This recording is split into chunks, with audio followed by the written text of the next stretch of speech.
The final album by the band Shellac, called To All Trains, was eclipsed by the death of Steve Albini about a week and a half before the album's release.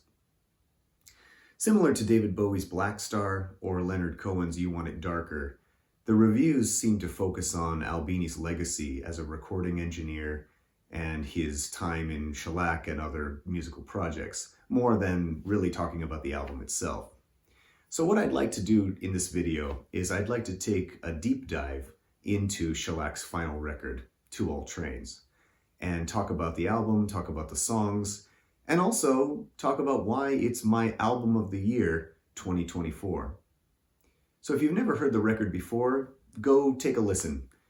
It's only 10 songs and it takes less than half an hour to get through. If you have heard the record before, well, what the hell are we waiting for? Let's go. To All Trains!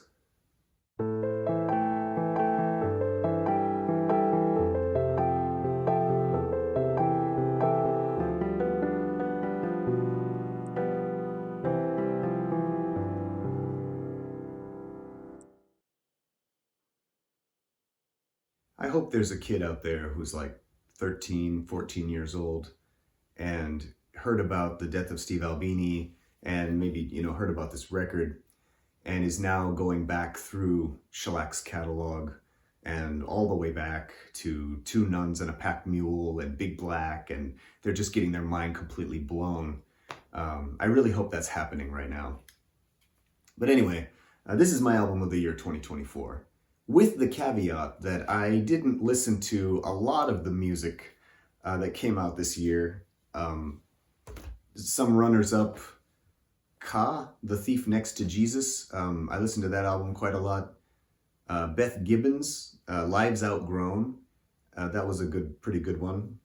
The Smile had two records in 2024.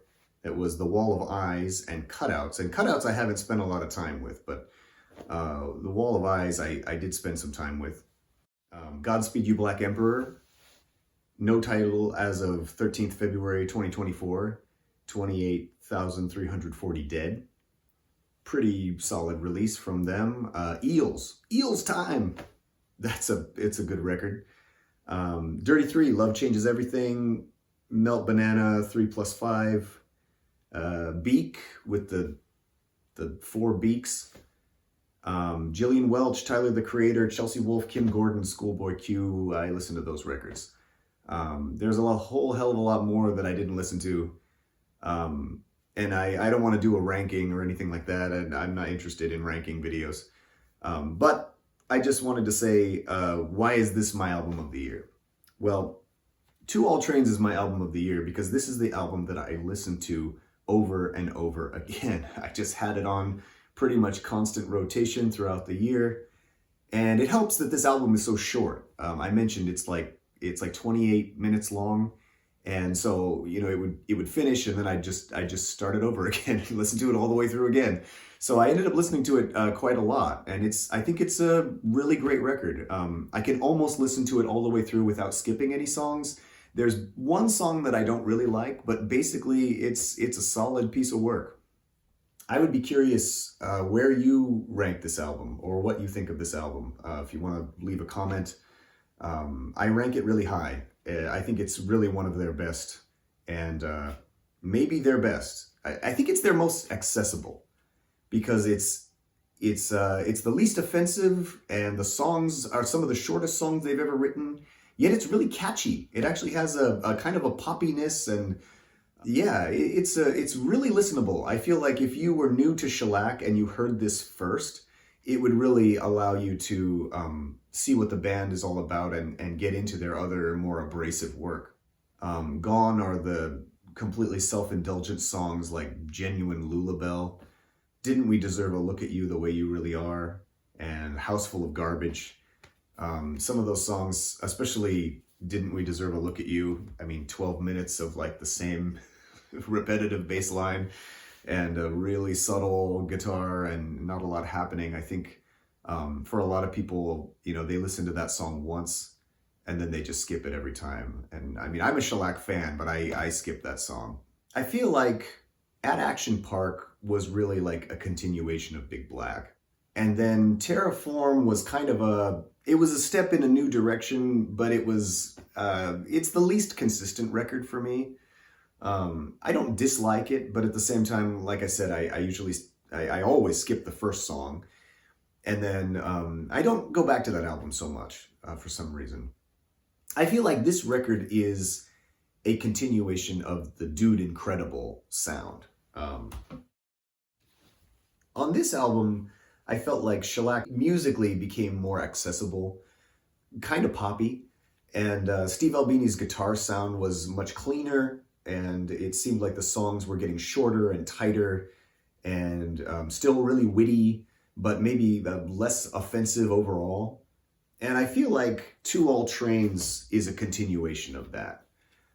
It really kind of has the same style and that same kind of evolution. But at this point, Albini doesn't even really sing anymore. Like, he just kind of sings and barks. I don't think he really sings a single song on this record. Bob Weston, the bassist, does sing a couple songs, but Albini he's just content to kind of growl his way through it. When 1000 Hertz was released, there was a review that said something about they're strumming their guitars with aluminum cans.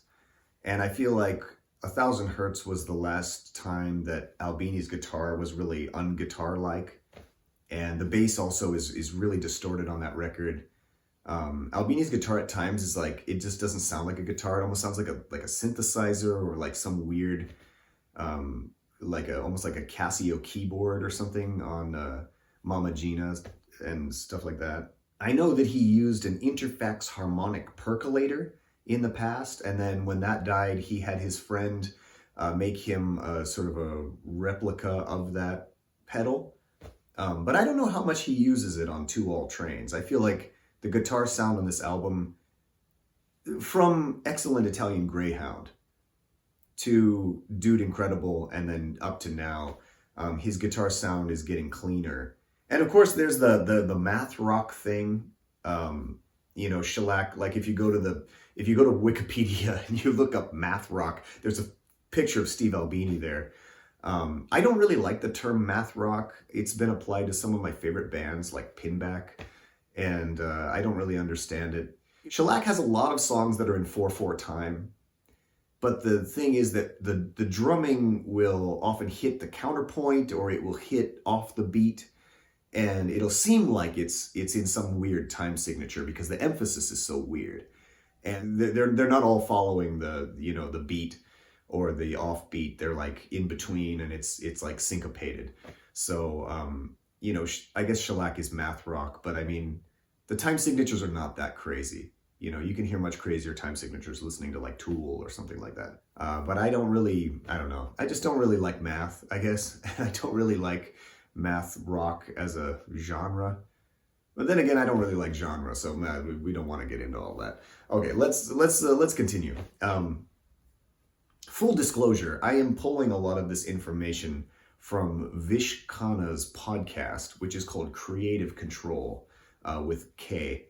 They broke down basically song by song. Steve Albini described what the songs were about and some of the behind the scenes information. And so I'll pull a little bit from that podcast. If you haven't heard that podcast, if you're interested in Shellac and interested in Steve Albini, please go listen to it. It's episode number 869. Fantastic podcast. Steve Albini was on there many, many times, but I believe that was one of the last interviews that he did before his death. First of all, the cover art. The cover art came about because Bob Weston took a photo of the arch in the waiting room of Union Station in Chicago. Bob Weston, of course, is the bassist of Shellac. And you can see on the backside that he has this, the image shown in the camera. And Albini said that Two All Trains has multiple meanings for him, and that the meaning would be imbued ex post facto. So he just kind of named it that, or they, Shellac themselves, agreed this is the title of the record. and it doesn't really matter what it means. You know, you can come up with your own idea. I like to think of the title of this record as like taking you somewhere, you know, to all trains. Like the future is wide open. You're gonna go off somewhere, you know, especially with the death of Steve Albini. I like this idea of you know, taking a picture of this hallway that's leading to these trains where you can sort of go wherever you want to go. And maybe Albini, you know, he's getting led into his next incarnation. Yeah, it's a very appropriate title. All right, let's talk about the songs. Track 1, WSOD. What's that? This is a good old 4/4 time riff that's quirky as hell.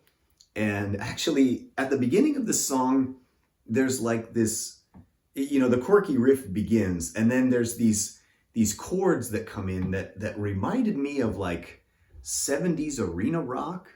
It's like The Who, or, you know, like Baba O'Reilly or something like that. This really like cheesy opening, which, you know, there's nothing wrong with The Who. Yeah, Bob O'Reilly. I mean, I remember I downloaded an MP3. One of the first MP3s I ever downloaded, that I ever pirated back in the day was by Bob O'Reilly by The Who. But not Shellac. It's not Shellac. And anyway, so it makes sense when you realize what this song is about, WSOD. I thought it meant white screen of death, because that's a, you know, computer term for the death of your PC. But I guess it's the World Series of Dick Sucking. Very Albini title. I'm surprised he actually abbreviated it to WSOD. I feel like Steve Albini in his younger days would have actually just titled it the World Series of Dick Sucking. But I guess his friend came up with that as like his friend is an amateur poker player. Steve Albini also, of course, won 2 bracelets in the World Series of poker. But anyway, his friend came up with this idea of like people who, you know, there's a contest for people who supplicate themselves, or you know, they get dominated, and they're kind of sycophants, the yes men, and there's levels of trophies. And so the first lyric is aspire to bronze, but I'll settle for lead. So Albini was talking about, you know, these ass kissers will happily debase themselves even just to get a metal that's less than bronze, like tin, copper, aluminum, molybdenum, and lead, going all the way down. Going all the way down. World Series of Dick Sucking. All right, let's go. Let's move along. While the first track is probably the most classic Shellac, classic Albini, a lot of the other tracks lyrically will differentiate themselves from Steve Albini's past material. It's not a very offensive record. I mean, granted, the first track is that, but it's actually the least offensive Shellac and Albini project, I think. Track 2, Girl from Outside. This is a sincere song. Now, let that sink in for a moment. This is a sincere Shellac song about singing karaoke, or the community around karaokeers, people who hop from karaoke bar to karaoke bar. These guys from work are singing their favorite song, and they give each other high fives. There's this very cheesy like high five in the middle of the song. And I guess Steve Albini said during the pandemic, there was, or when after the pandemic was kind of settling down, there were still signs in bars that said no high fiving except on karaoke night. And so they put that in the song. But basically, the girl from outside comes in, and, you know, her hair's blowing in the wind and her scarf is blowing around, but actually there's no wind and no scarf. It's just the amazing performance of karaoke that she's doing. And it's an unironic song, which is rare for Shellac. He even compliments the girl at the end of the song.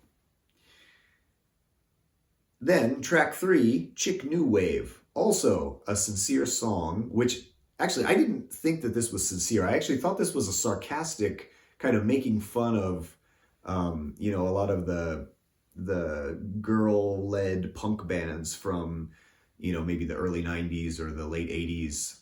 Let's see. He specifically referenced the Suburban Lawns, Kleenex, and DA exclamation point. The fourth song is Tattoos.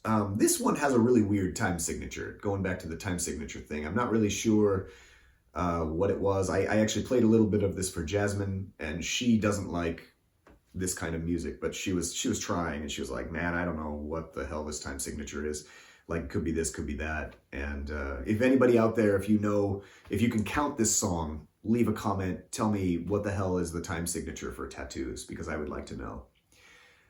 Tattoos is about the pandemic, I guess, but I didn't actually get that so much. I could understand when Steve Albini was explaining it, but I actually thought it was kind of about like people who are in positions of power, like politicians or like the military-industrial complex, or even like the first verse kind of sounds almost like Albini getting recognized by like an over-eager fan who's like, maybe wants him to sign something, or, it's kind of like a pushback against these people who want to kind of take over others. I love the surrealism of the song, the fact that the ghosts got a ghost truck and they're chasing you around, and the way Steve Albini says ghosts is so like Midwestern. I don't think I can really do it, but it's like, ghosts got a ghost truck, and it's really like, Strange Brew or Fargo or, those kind of Don't You Know.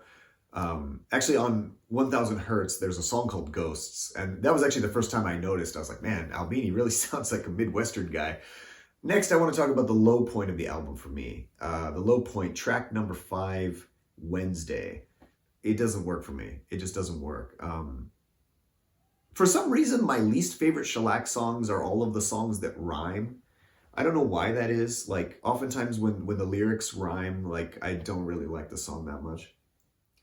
Musically, it's not that interesting. It doesn't really get going. It's like the momentum of the album kind of stops all of a sudden. And lyrically, spoiler alert, it's about a suicide. It's about a person who takes their life.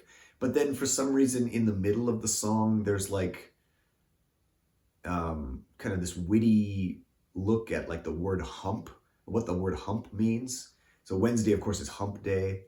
So hump has like 3 or 4 meanings, and like Steve Albini's telling you this stuff. And then it kind of goes back to the suicide again. And I don't know. I was just kind of like, it's not like it's a terrible song. It's not 12 minutes long, and it's not, it's not that bad. Like I've listened to it a few times. But I find myself now when I put the record on, I skip that one. Track number 6, Scrappers. This song, I guess the band members didn't like this much. Steve Albini came up with this himself.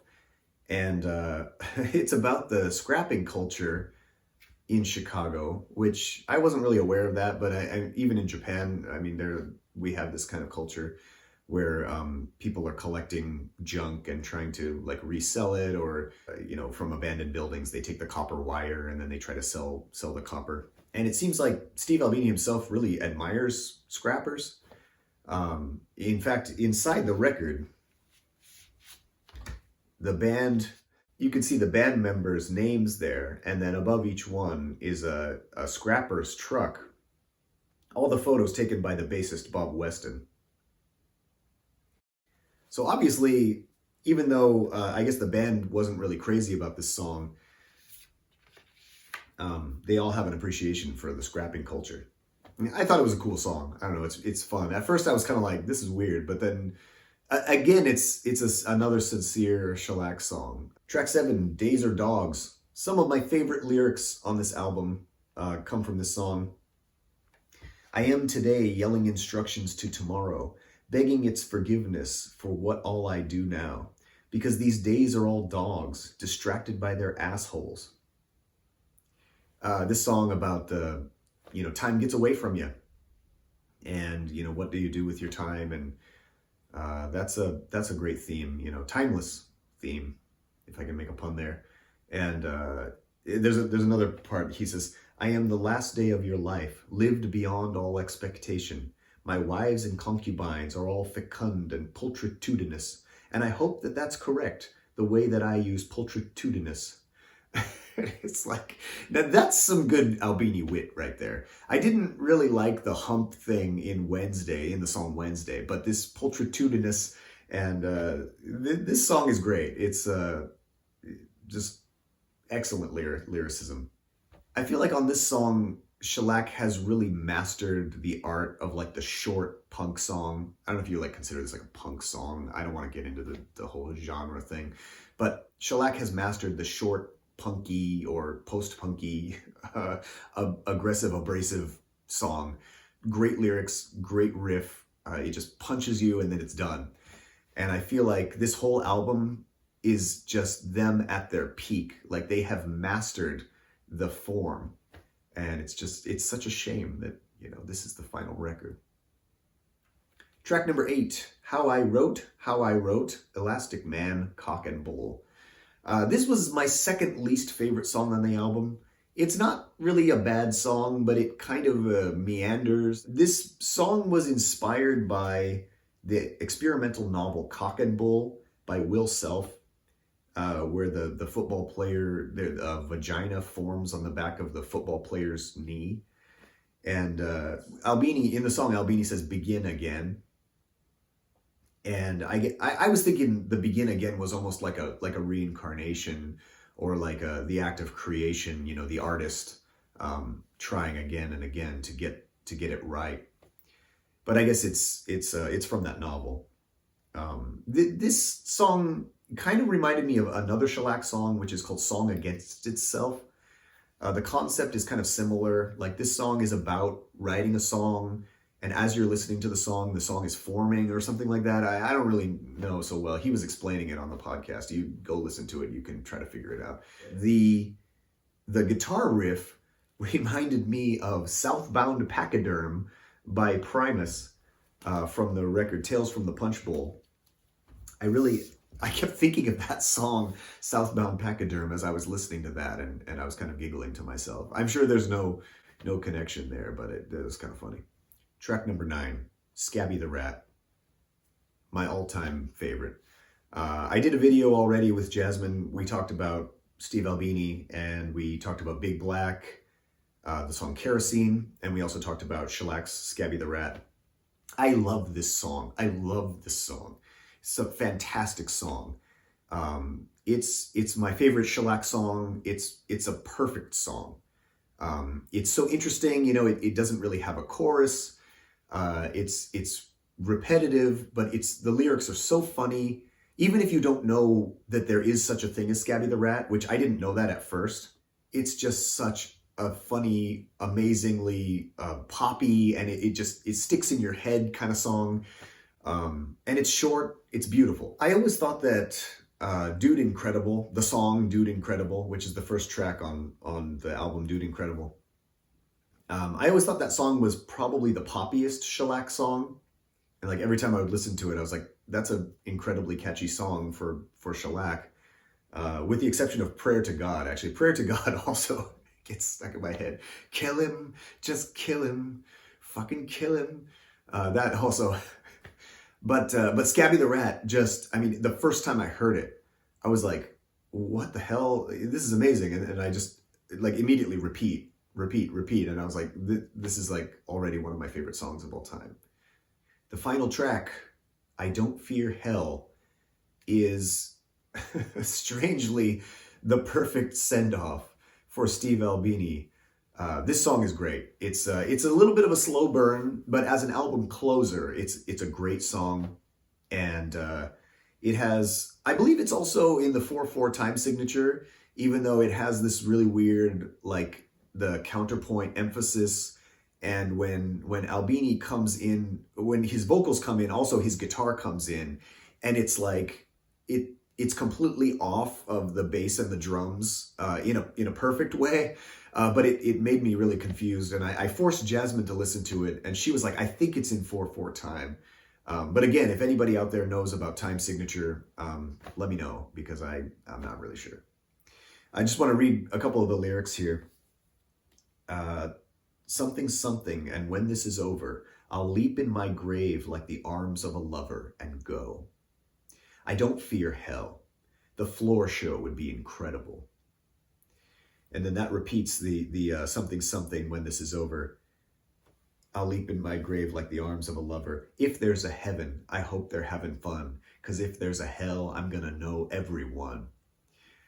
And then he says, I don't fear hell. Their baseball team is undefeated.